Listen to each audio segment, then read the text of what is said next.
Bienvenidos mis entrañables alumnos de tercero de secundaria. Mi nombre es Lenin Vargas y Rodríguez y soy vuestro profesor del curso de literatura. Hoy, en nuestra primera clase de literatura, vamos a hablar sobre la literatura quechua.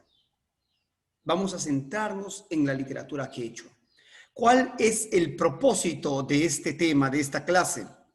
Que ustedes, queridos alumnos, tengan un conocimiento panorámico de las manifestaciones literarias quechuas, tengan un conocimiento panorámico de las características de la cultura quechua.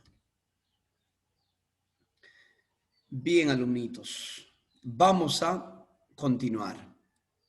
Vamos a continuar, queridos alumnos.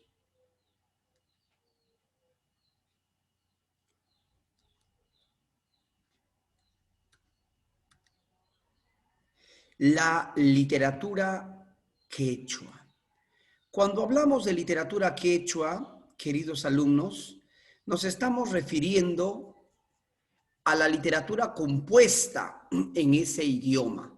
Pero recordemos que la literatura es cualquier manifestación oral o escrita con fines estéticos, lo que equivale a decir que la literatura quechua, para ser precisos, sería cualquier manifestación oral, profesor. ¿Y por qué no escrita? Porque los quechuas, los incas, no conocieron la escritura. Nos estamos refiriendo a la literatura quechua precolombina, claro está. Profesor, ¿qué significa quechua precolombina? Es decir, la literatura quechua antes de la llegada de los españoles.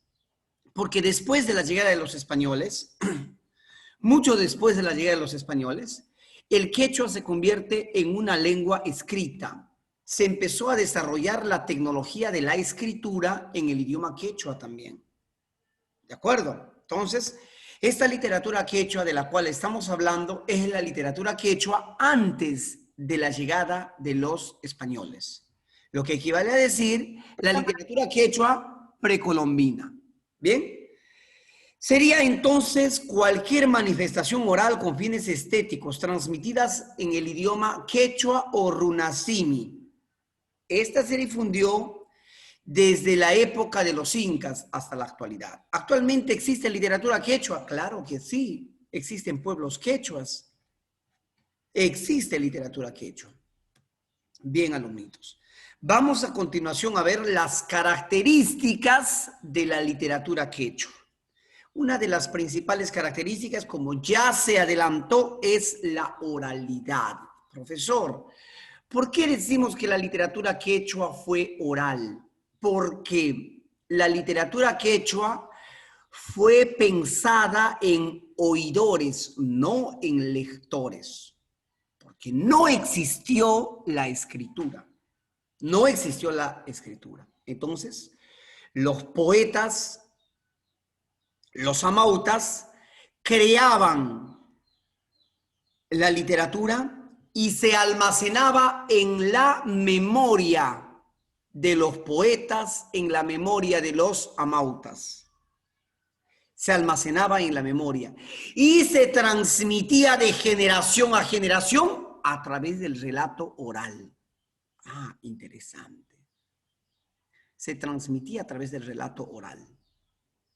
No existió la escritura. Profesor, ¿sí existió algún tipo de escritura primitiva en la época de los incas, básicamente para la anotación? Sí, ciertamente, esta fue el quipu. Esta escritura se llamó quipu, pero fue un tipo de escritura muy básica, principalmente pensado en el grabado de algunas cantidades numéricas. No se podía grabar en esta la literatura. Bien, alumnos, vamos a seguir. Otra característica de la literatura quechua es el anonimato. Como quiera que fue una literatura oral, no se conocieron los autores. de los mitos, de las leyendas, de los poemas. No se conocieron los autores. Se piensa que el espíritu colectivista del Incario era parte principal de su cosmovisión, el espíritu colectivista. Por ende, ese espíritu colectivista impedía, prohibía atribuir la creación de una obra determinada a un autor determinado. ¿De acuerdo?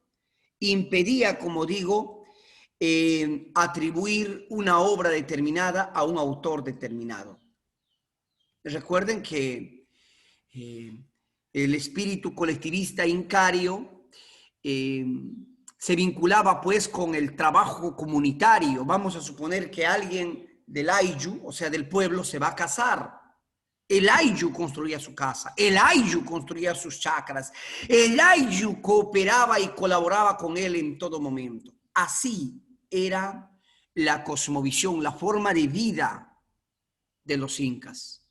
Ese espíritu colectivista, entonces, no permitía atribuir la creación de una obra determinada a un autor determinado. Bien, alumnos, vamos a seguir. No se conoció ningún autor de la literatura quechua. Cosmogónica y panteísta también fue la literatura quechua. Profesor, ¿por qué cosmogónica? Porque se tuvo esa visión animista. Según los incas, el mundo tiene vida. La tierra es una diosa, la Pachamama. Los cerros tienen vida, son los huacas. Las cavernas o lagos tienen vida y son las pacarinas, lugares por donde han emergido algunos miembros importantes del Ayllu o los fundadores del imperio de los incas. También tienen vida los astros, el sol, la luna. Por eso decimos que fue cosmogónica y panteísta. Panteísta porque también atribuían carácter divino a algunos animales, alumnitos. Hasta acá, mis queridos alumnos, díganme por favor si me están entendiendo. Sí, profesor. Sí, profesor. Todo bien, correcto, correcto. Vamos a seguir entonces. Vamos a seguir. Otra de las características de la literatura quechua fue que tuvo una marcada inclinación por el agrarismo. Profesor, ¿y por qué? Recordemos que la actividad económica más importante del Tahuantinsuyo fue la agricultura.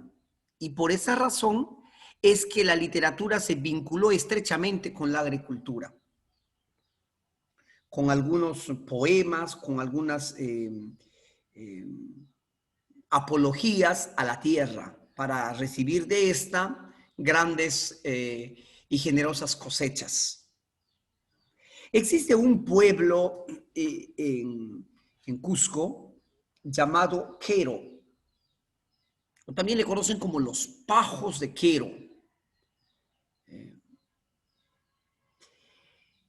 Este pueblo quechua del Cusco es considerado como el último Ayllu inca. A ese lugar nunca llegaron los españoles. Es más, allí se refugiaron algunos incas del peligro que significaron los españoles. ¿Por qué razón los españoles no llegaron a esa zona? Porque fue una zona inhóspita y no tuvo muchas riquezas.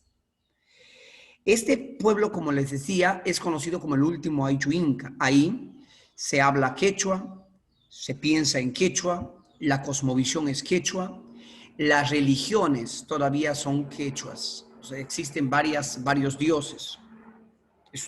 Es un pueblo politeísta. Y varias de las fotos que aquí estoy presentando precisamente fueron tomadas en ese lugar, en el último Ayllu inca, como estas dos de los famosos pajos de quiero. Seguimos, alumnitos. La literatura quechua también vinculó la música y la danza. La literatura quechua, bueno, una de las manifestaciones quechuas importantes fue la poesía. Y esta poesía no fue recitada como la poesía occidental, sino más bien fue cantada. Y estuvo acompañada, por ende, de la música, de la quena, de la zampoña, en fin. Y de la danza en épocas de fiesta. Se danzaba. Bien, alumnitos. Otra de las características de la literatura quechua fue clasista. Fue clasista. Profesor, ¿qué significa que fue clasista?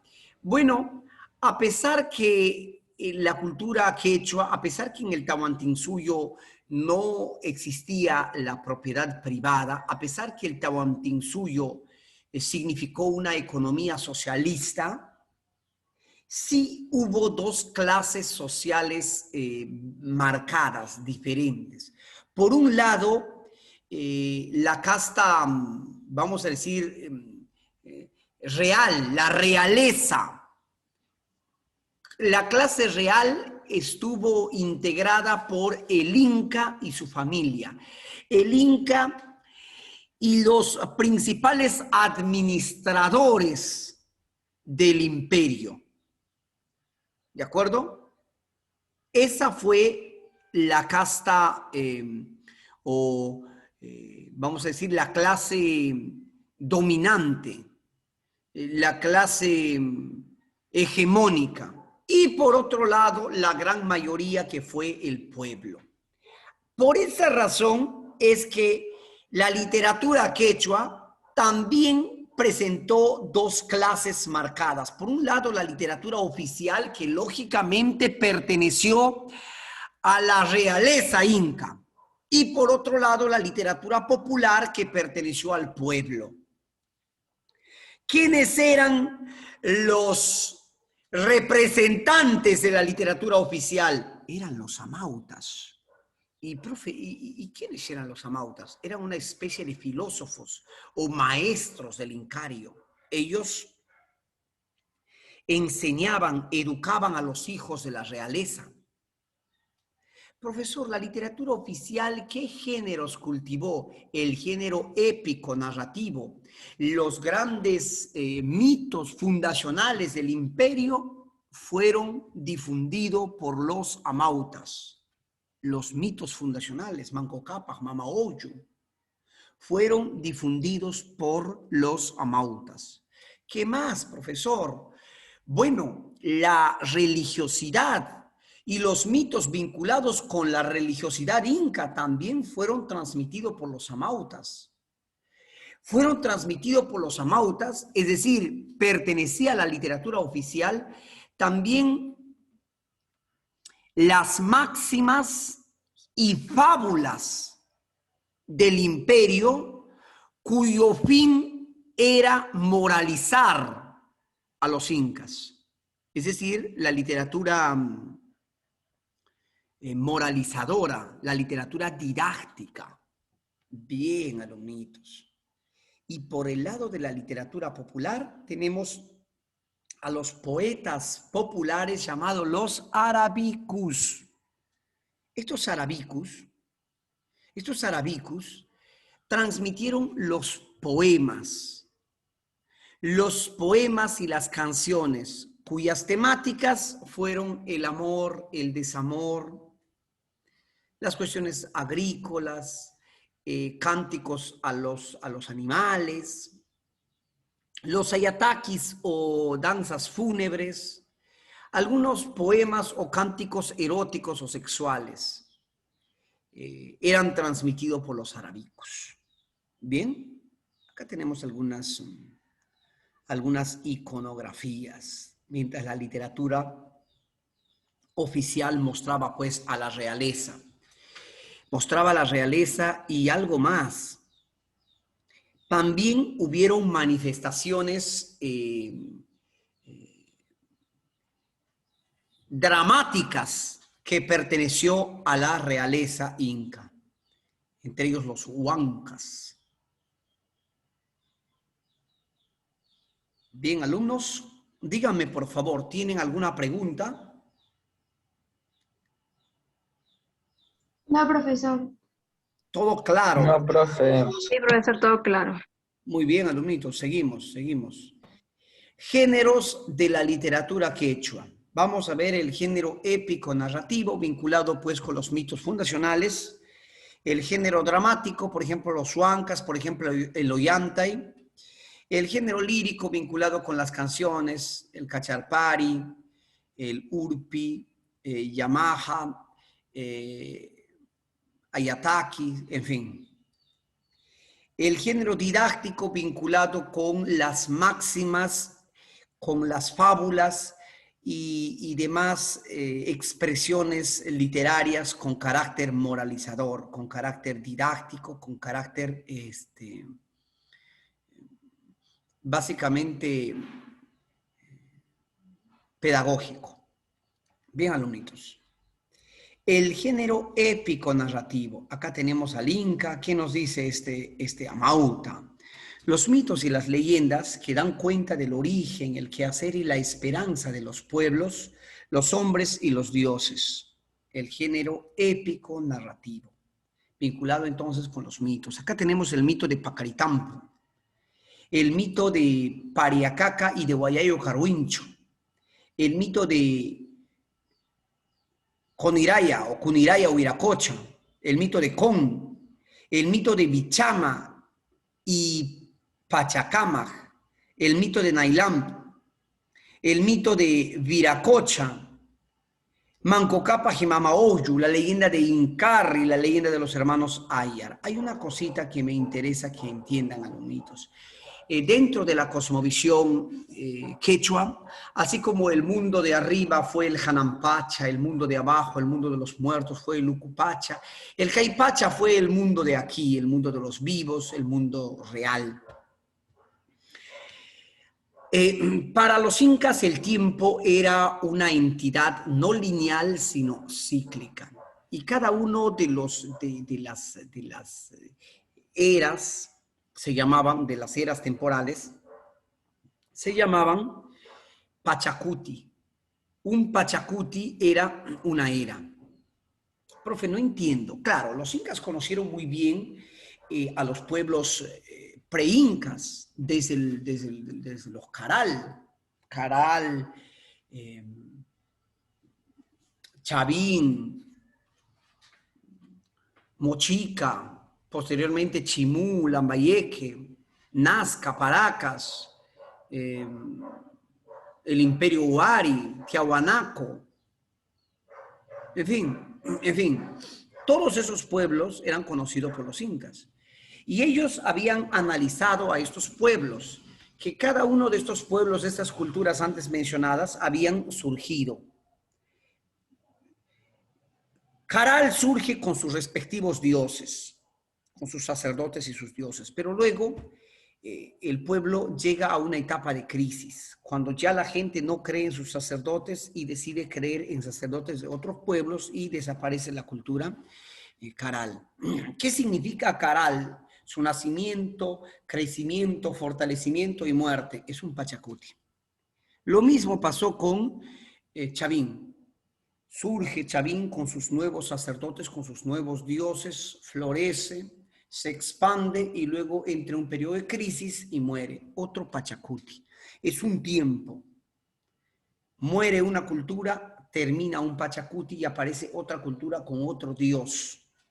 Cada uno de los pueblos tenía sus propios dioses. Y el poderío de los dioses se vinculaba con el poderío del pueblo. ¿Bien? Eso es un Pachacuti. Yo le voy a contar un mito llamado el mito de Bichama, para que entienda más o menos la figura del Pachacuti. Mira lo que pasa con Bichama. Obviamente, el mito de Bichama expresa la muerte del dios Pachacamac y la caída, pues, de todo un pueblo que adoraba a Pachacamac y el consiguiente resurgimiento de otro pueblo con el dios Bichama. ¿De acuerdo? Pachacamac había creado su mundo, sus propios hombres, su propia realidad, su propia naturaleza.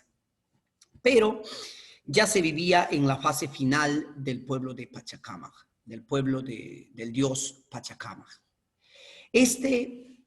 Tenía pocos hombres y pocas mujeres. Se centra en un hombre y una mujer que vivían en una situación paupérrima, de total pobreza. Vivían en una situación de precariedad absoluta, mucha pobreza, no había nada ni para comer. Y de tanta pobreza muere el hombre, y la mujer queda viva. Pero más bien le pide al dios Sol que le conceda la muerte, porque prefiere morir a seguir sufriendo como está. El dios se apiada de la mujer y le va a dar un hijo. Cuando Pachacamac se entera del hijo, se enfurece porque otro dios se ha intrometido en sus, vamos a decir, en su creación, en su pueblo, y decide asesinar al hijo. Bien, asesina al hijo. Ahora bien, Pachacamac genera abundancia, mucha comida, mucha abundancia, un tiempo de mucha generosidad. Pero la mujer ya no estaba feliz, ya no estaba tranquila. Esta mujer quería morir y le pide al sol que por favor vengue el asesinato de su hijo, que castigue a Pachacamac porque el dios Sol es el poderoso. Entonces el dios Sol decide mandarle un nuevo hijo a esta mujer. Este hijo será Bichama. Cuando Bichama nace, quiere ser como su papi, como el dios Sol que da vueltas al mundo y decide dar vueltas al igual que su padre. Mientras tanto, Pachacamac se entera del nacimiento de Bichama y ¿sabes qué hace? Mata a la mujer. Cuando Bichama regresa de sus viajes, lo primero que hace es resucitar a su madre. Resucita a la mujer, a su madre. Luego persigue a Pachacamac. Pachacamac huye y Bichama, después de desaparecer todos los hombres, toda la creación de Pachacamac, instaura un nuevo orden. Es decir, crea sus propios hombres, crea su propia naturaleza. Alumnitos, díganme por favor si han entendido la idea del Pachacute. Sí, profesor. Sí, profesor. Obviamente vendrá otro dios, surgirá otro pueblo con otro dios que de alguna forma desplacen a Bichama. Desde luego, alumnitos, ¿qué cosa nos muestra estos mitos? ¿Que Dios hace al hombre o los hombres hacen a Dios? Los hombres hacen a Dios. Los hombres. Si no entendemos eso, pues no vamos a creer todavía las teorías bíblicas y estaríamos pues en vano en el colegio, ¿verdad? Obvio. A través de la historia de la humanidad, los hombres hacen a sus dioses. Y claro, una de las características de los hombres es que creen que el único Dios verdadero es el suyo, ¿verdad? ¿Qué crees que pensaban vamos a decir, el pueblo de Pachacamac? ¿Quién es el único Dios verdadero? El sol. El dios Sol. No, Pachacamac. Sí. Bueno, había muchos dioses, pero su dios era... habían dioses, escúcheme bien, en el imperio de los incas, quiero que entiendan esto, habían dioses regionales y habían dioses, vamos a decir, panandinos. El sol era un dios panandino. Ellos consideraban que el dios sol es un dios para todo el mundo. ¿De acuerdo? Pachacamac era un dios regional. O sea, era un dios de una determinada zona. Ellos decían, estamos en esta zona, aquí adoramos a Pachacamac. Estamos en aquella zona, aquí adoramos a Bichama. Más o menos me entienden la idea. Sí, profesor. Correcto. Sí, profesor. Y respecto al género lírico, alumnitos, el pueblo quechua ha mostrado su infinita ternura y capacidad para evocar las sensaciones más genuinas. No existe un idioma más dulce que el quechua para la poesía. Acá tenemos algunas de las especies poéticas. Bien, especies líricas de los incas. Ejemplo, el Jarawi refleja el dolor, la pesadumbre por el desamor. Es un poema quejumbroso, lastimero, que muestra el dolor por el desamor, por la pérdida del ser amado. Mariano Melgar, bueno, no es que compone, sino recoge los yarabíes. Y esos yarabíes, él los recoge precisamente, o esos yarabíes tienen como base, como influencia a los jarawis. Todo mi afecto puse una ingrata, pero ella inconstante me llegó a olvidar. Si así se trata un afecto sincero, amor, amor, no quiero más amar. Juramos ser yo suyo y ella mía, yo cumplí y ella no se acordó más. Mayor falsía, jamás hallar espero. Amor, amor, no quiero más amar.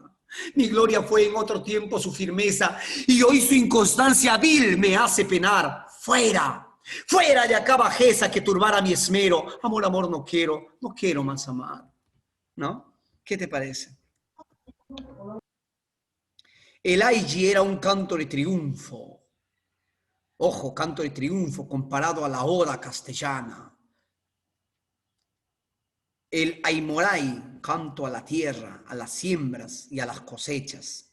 El Urpi era un canto amoroso a la paloma, pero la paloma era la personificación o el símbolo de la mujer amada en el mundo quechua. El huayno son piezas cantadas. El huayno era una pieza cantada de corte popular que hasta el día de hoy existe, hasta el día de hoy nos divierte. El huacataqui era dedicado a los animales y el ayataqui dedicado a los muertos, es decir, era un canto fúnebre. ¿Qué tal, alumnitos? En lo que respecta al género didáctico, alumnitos, vamos a tener básicamente estos postulados, una especie de máximas. Amasúa, amaquella y amayuya, no seas ladrón, no seas haragán y no seas mentiroso. Y una serie de fábulas con fines didácticos. Bien, alumnitos, en lo que respecta al género dramático, vamos a tener al huanca, que son escenas de la élite, y el aranguay, que son escenas populares. Y el ollanta sería la obra más importante del imperio de los incas. La obra, me refiero, dramática más importante. Del ollanta vamos a hablar a continuación.